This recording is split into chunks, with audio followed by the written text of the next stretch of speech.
Gold hub తాకట్టులో ఉన్న బంగారాన్ని విడిపించి కొనబడును. అదే రోజు ఆన్లైన్ ధరకు కొని డబ్బులు ఇవ్వబడును. సార్ మీ పేరు? హరి అండి, నేను డాక్టర్ని. హరి గారు, ఆంధ్రప్రదేశ్ రాజకీయం ఎట్లా ఉంది? ఎలక్షన్ దగ్గర పడుతోంది, మీ అంచనా ఏంటి? ఏమనిపిస్తుంది? ఒకటే అండి, ఎప్పుడైనా ప్రజలకి ఎవరు ఏం చేస్తారో వాళ్ళు తప్పకుండా గెలుస్తారు.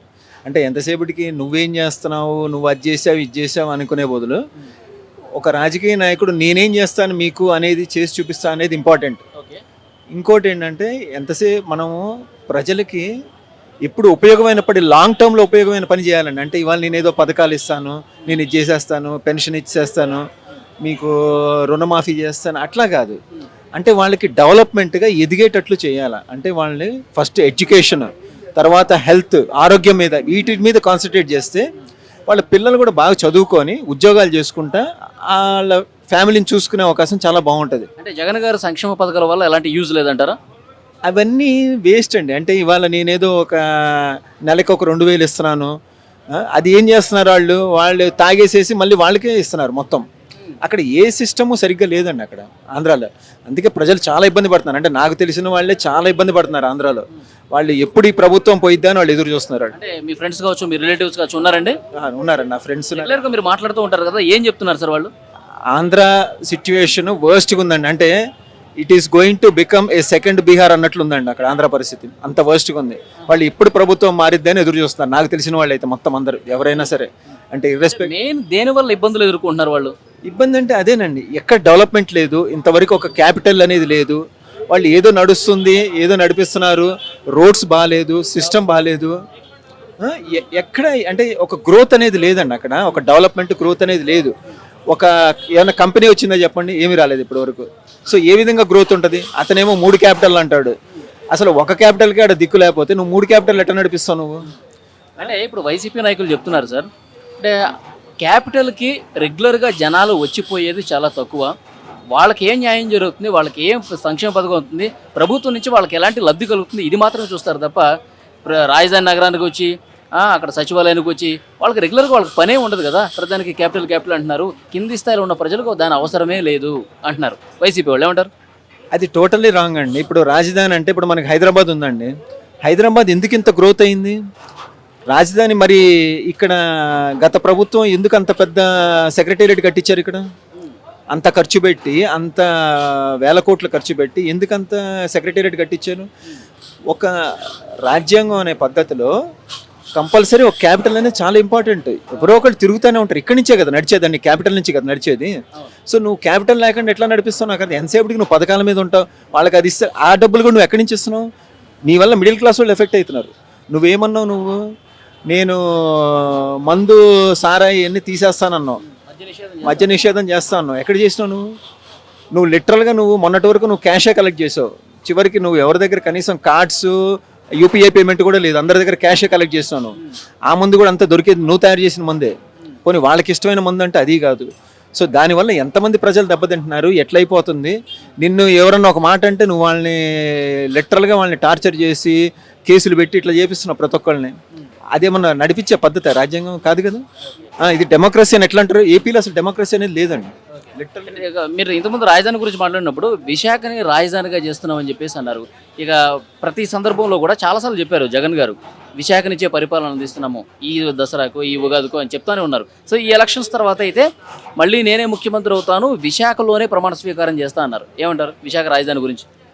ఇక అది వాళ్ళ ఆలోచన, వాళ్ళ ఇష్టం అండి అది. ఇప్పుడు కాకపోతే ఇప్పుడు ఇక్కడ అమరావతి అంటే జీరో నుంచి మళ్ళీ కట్టడం స్టార్ట్ చేయాలి. కానీ విశాఖ మనకు ఆల్రెడీ రాజధానిగా ఉంది, మంచి ప్రాంతం ఉంది, డెవలప్ అయింది, దాన్ని ఇంకా డెవలప్ చేసుకుందాం అంటున్నారు.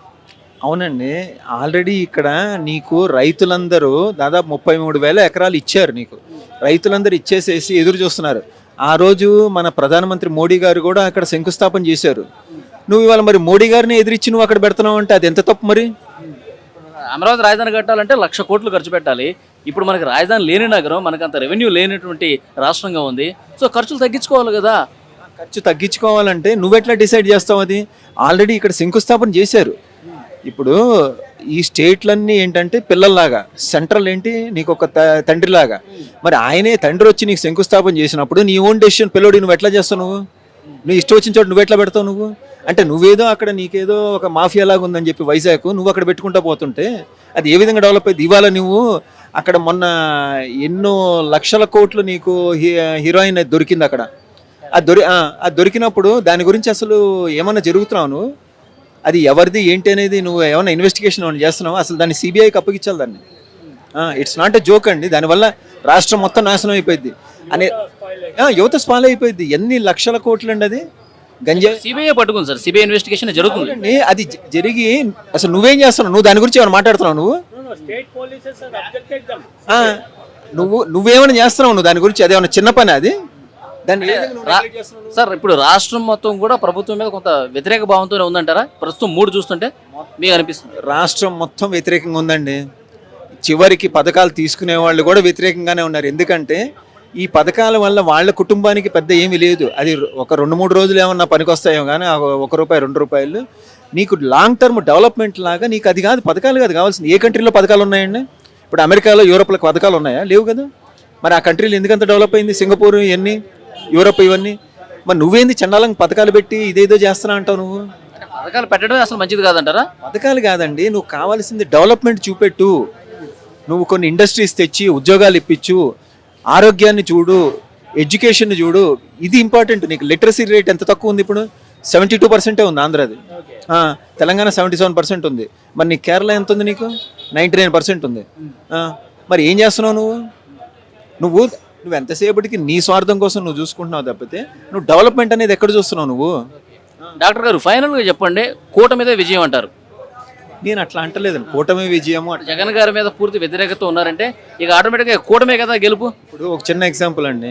ఇక్కడ తెలంగాణలో బీఆర్ఎస్ పార్టీ ఎందుకు పడిపోయిందో మీ అందరికీ తెలుసు. ప్రజల్లో అంత వ్యతిరేకత వచ్చింది. ఇవాళ ఒక్కొక్కటి తవ్వుతుంటే మామూలు స్కాముల్లా లేవయ్యి.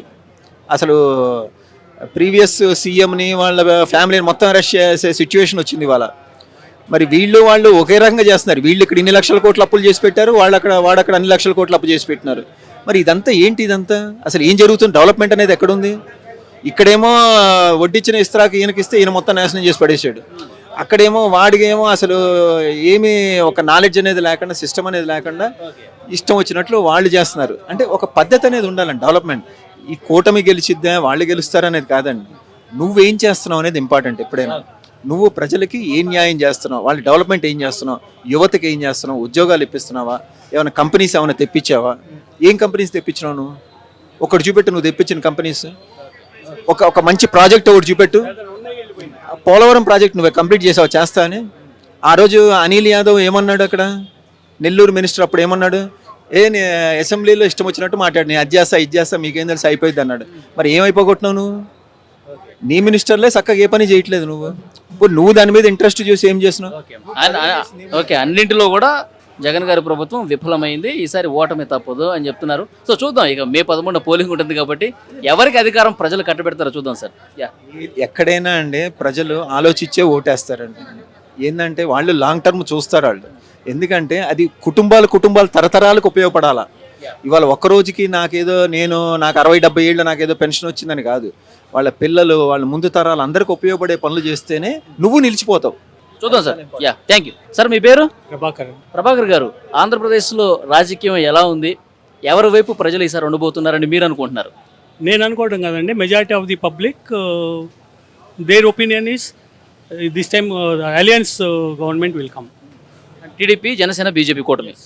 ఎందుకని సార్ జగన్ గారి పాలన నచ్చలేదా ప్రజలకి? ఏంటి ఆయన వైఫల్యాలకు కారణం ఏంటి? నచ్చకపోతేనే కదా పబ్లిక్ ఇటువైపు సపోర్ట్ చేసేది.